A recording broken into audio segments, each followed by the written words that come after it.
There is a place on our planet where the sun disappears, not for hours, but for months. Imagine waking up every day in complete darkness, never seeing the golden light of dawn, never watching the sun set, because it's gone. This is not a story about a science experiment or a movie set. It's real. Somewhere in the far north, there is a small, isolated village that spends the entire winter in the grip of the polar night, a season where the sun never rises above the horizon. Here, the air is so cold it can freeze your eyelashes in seconds. The snow reflects only the pale glow of the moon and the northern lights. The people who live here have adapted to a life without sunlight.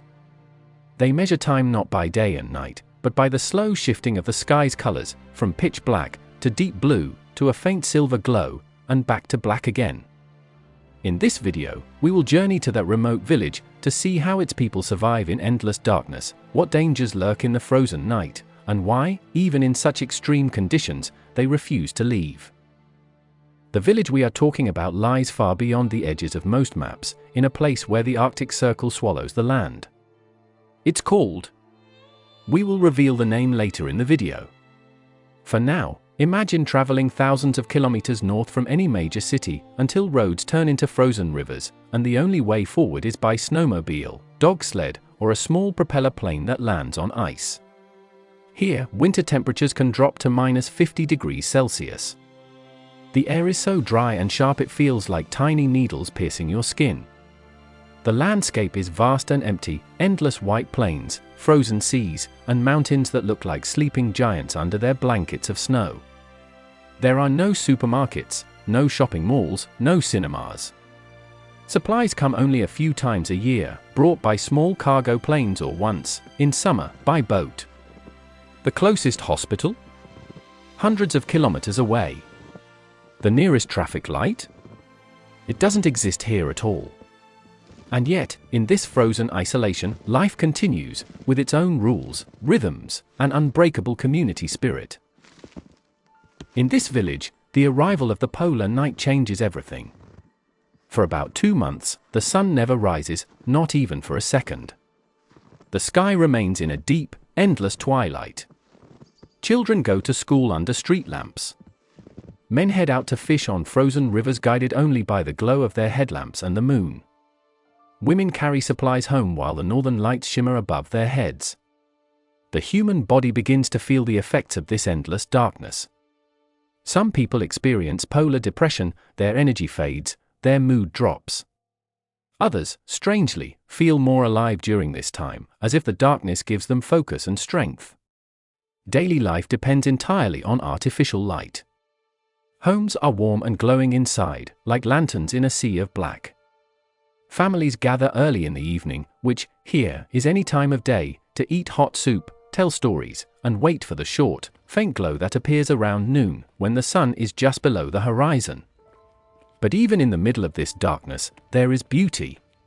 The night sky here is unlike anywhere else on Earth.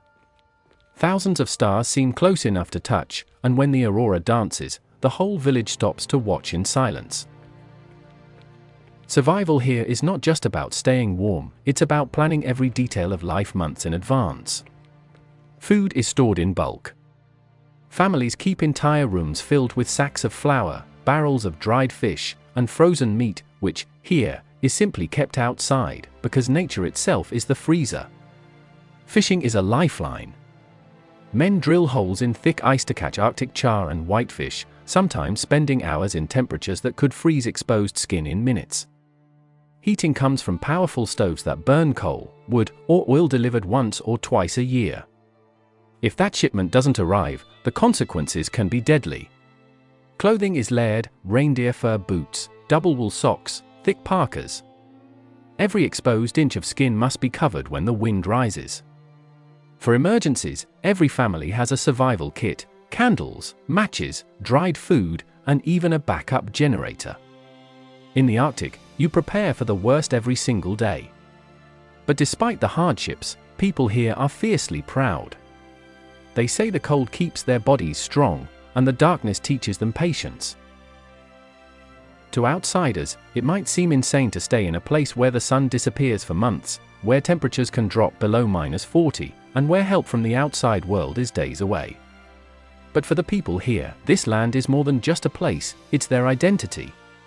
Generations have lived and died on this frozen soil. Every trail through the snow, every bend in the frozen river, every hill on the horizon carries a memory. They hunt where their grandparents hunted. They gather in the same community hall where weddings, birthdays, and funerals have taken place for decades. Here, neighbors are not just acquaintances, they're lifelines. In the Arctic, you depend on one another to survive. If your stove breaks, someone will bring you firewood. If you get lost in the snow, a search party will head out before you freeze. And then there's the beauty, the silence so deep you can hear your own heartbeat, the northern lights blazing across the sky, the crisp, clean air untouched by industry. Leaving would mean losing all of that. And for them, no city, no matter how warm, could replace it. After months of darkness, the return of the sun is not just a date on the calendar, it's a celebration of life itself. On that day, the entire village gathers outside, no matter how cold it is. People wear their brightest clothes, children laugh and play in the snow, and everyone's faces are turned to the horizon, waiting for the first golden rays. When the sunlight finally appears, it's like the world takes a deep breath. The snow sparkles, the sky glows, and for a brief moment, you can almost feel the warmth on your skin. Some cry, others cheer, and many simply stand in silence, soaking in the light they've missed for so long. It's a reminder that even after the longest, coldest nights, the sun will always return. And here, at the edge of the world, that promise means everything. Living here means accepting that nature, not humans, is in control. There are no shopping malls, no highways, no constant noise of the city. Instead, there's the crunch of snow under your boots, the howl of the wind, and the distant bark of sled dogs. Supplies arrive only a few times a year, often by snowmobile, plane, or even boat when the ice melts. If you forget to buy something, you might have to wait months before you can get it again. The internet is slow, phone service is spotty, and winter storms can cut off the outside world entirely. But for many, that's the point. Here, life is stripped down to what really matters: food, warmth, community, and the endless white horizon. Some say it's lonely. Others say it's the purest freedom left on Earth. This place is more than just a dot on the map. It's a reminder of how far human beings will go to survive, and how we can adapt to even the harshest environments. Here, life slows down. The seasons are extreme, but so is the beauty. People measure time not by hours, but by the rhythm of the sun's disappearance and return. Outsiders might think it's madness to live in darkness for months, but for the people here, it's home. A place where neighbors are family, where every meal is a victory, and where the smallest moments, like feeling sunlight on your face, are worth more than gold. And maybe that's the lesson for all of us: you don't need constant light to find warmth. Sometimes, you just need the right people beside you, even in the longest night.